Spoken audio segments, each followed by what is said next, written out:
Hello bachchon, let us see the question.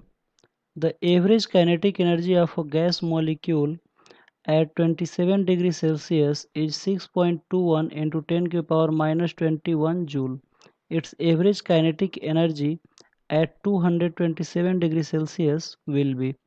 Question ये कर रहा है कि एवरेज काइनेटिक एनर्जी किसी गैस मॉलिक्यूल का 27 डिग्री सेल्सियस पर 6.21 इंटू 10 की पावर माइनस 21 जूल है। तो उस गैस का average kinetic energy 227 degree Celsius पर क्या होगा। चार ऑप्शन दिया है, सही ऑप्शन का हमें चुनाव करना है। फर्स्ट ऑप्शन में कह रहे हैं 52.2 इंटू 10 के power minus 21 joule. Second option में कह रहा है कि 5.22 इंटू 10 के power minus 21 joule. Third option में कह रहा है कि 10.35 into 10 to the power minus 21 joule. और फोर्थ ऑप्शन में कह रहा है 11.35 इंटू 10 के पावर माइनस 21 जूल। तो आइए देखते हैं इस क्वेश्चन का मेन की कॉन्सेप्ट क्या है और फिर इस क्वेश्चन को हम लोग सॉल्व करेंगे। ठीक है, तो हम लोग जानेंगे कि वो कौन सा ऐसा फॉर्मूला है जिसके आधार पे इस क्वेश्चन को हम लोग सॉल्व कर सकते हैं। तो जाहिर सी बात है कि इस क्वेश्चन में कह रहा है कि एवरेज काइनेटिक एनर्जी, मतलब कि एक पर्टिकुलर टेम्परेचर पे काइनेटिक एनर्जी दिया हुआ है और दूसरे पर्टिकुलर टेम्परेचर पे पूछ रहा है। यानी कि इस क्वेश्चन को हम लोग काइनेटिक एनर्जी के फॉर्मूले से सॉल्व कर सकते हैं। यानी कि this question is based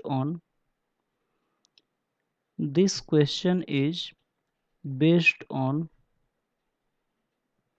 average kinetic energy of gas molecule. ये जो क्वेश्चन है वो average kinetic energy of gas molecule के ऊपर बेस्ड है। और क्या होता है एवरेज काइनेटिक एनर्जी? तो एवरेज काइनेटिक एनर्जी का जो फॉर्मूला होता है किसी गैस मॉलिक्यूल का, वो होता है 3kT अपॉन 2। 3kT upon 2। तो इसी फॉर्मूले से हम लोग निकाल सकते हैं कि क्या होगा। तो यहाँ से हम लोग k की वैल्यू निकाल सकते हैं। और यहाँ पे जो k होता है वो बोल्ट्जमैन कांस्टेंट होता है और t टेम्परेचर होता है। ठीक है ना। तो यहाँ पे हम लोग k की वैल्यू डायरेक्ट भी रख सकते हैं या यहाँ से हम लोग निकाल भी सकते हैं। तो यहाँ पे k की जो वैल्यू हो जाएगी वो हो जाएगी 2 इंटू के ई अपॉन 3t।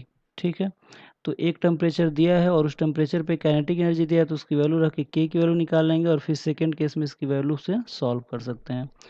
तो आइए देखते हैं इस क्वेश्चन को हम लोग कैसे अटेम्प्ट करेंगे। तो सोल्यूशन वाले पार्ट में हम लोग देख सकते हैं कि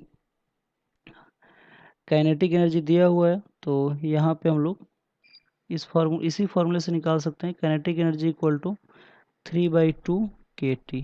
ठीक है, तो जब टेम्परेचर की वैल्यू जो है वो 27 डिग्री सेल्सियस है, तो इसमें अगर हम लोग 273 और ऐड कर दें तो इसकी वैल्यू हो जाएगी 300 केल्विन। यानी कि 300 केल्विन पे काइनेटिक एनर्जी दिया हुआ है। और कितना काइनेटिक एनर्जी दिया है? तो ये दिया है 6.21 into 10 to the power minus 21। ठीक है, इक्वल टू ये हो जाएगा 3/2 इंटू के, और टी की जगह पे हम लोग रख सकते हैं यहाँ पे 300 केल्विन। तो ये यहाँ पे हम लोग रख सकते हैं 300 केल्विन। तो यहाँ से के की जो वैल्यू आएगी वो आ जाएगी 1.38 into 10 to the power minus 23। अब इसी के की वैल्यू को हम लोग सेकेंड केस में रख सकते हैं। तो सेकेंड केस में क्या दिया हुआ है? तो सेकेंड केस में हमसे पूछ रहा है, ये हमारा फर्स्ट केस था। ठीक है, तो सेकेंड केस में कह रहा है कि जब टेम्परेचर की वैल्यू जो है वो कितना हो जाए। तो टेम्परेचर की वैल्यू कह रहा है 227, यानी कि 227।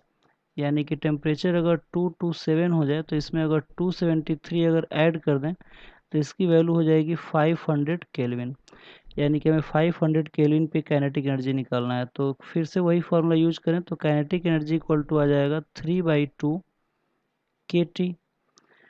तो ये हो जाएगा 3/2। और अभी अभी के की वैल्यू हम लोगों ने निकाला, ये कांस्टेंट है तो हर केस में इसकी वैल्यू सेम होगी। तो हो जाएगी 1.38 into 10 to the power minus 23 into temperature कितना है 500 केल्विन है। तो यहाँ से हम लोग अगर इसकी वैल्यू को कैलकुलेट करें तो ये आ जाएगा, यहाँ से 2 से अगर हम लोग इसको डिवाइड करें तो ये हो जाएगा 250। और फिर इन तीनों को अगर मल्टीप्लाई करें तो हमें मिलेगा 10.35 into 10 to the power minus 21 joule. ठीक है, तो ये हमारा काइनेटिक एनर्जी होगा। तो इस क्वेश्चन का जो सही आंसर होगा वो यही होगा 10.35 इंटू 10 की पावर माइनस 21 जूल। तो आइए देखते हैं इस ऑप्शन में कौन से ऑप्शन में सही आंसर दिया हुआ है।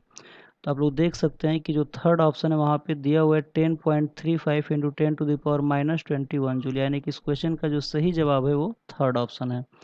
तो आई होप आप लोगों को ये क्वेश्चन समझ में आया होगा। Thank you very much, good luck.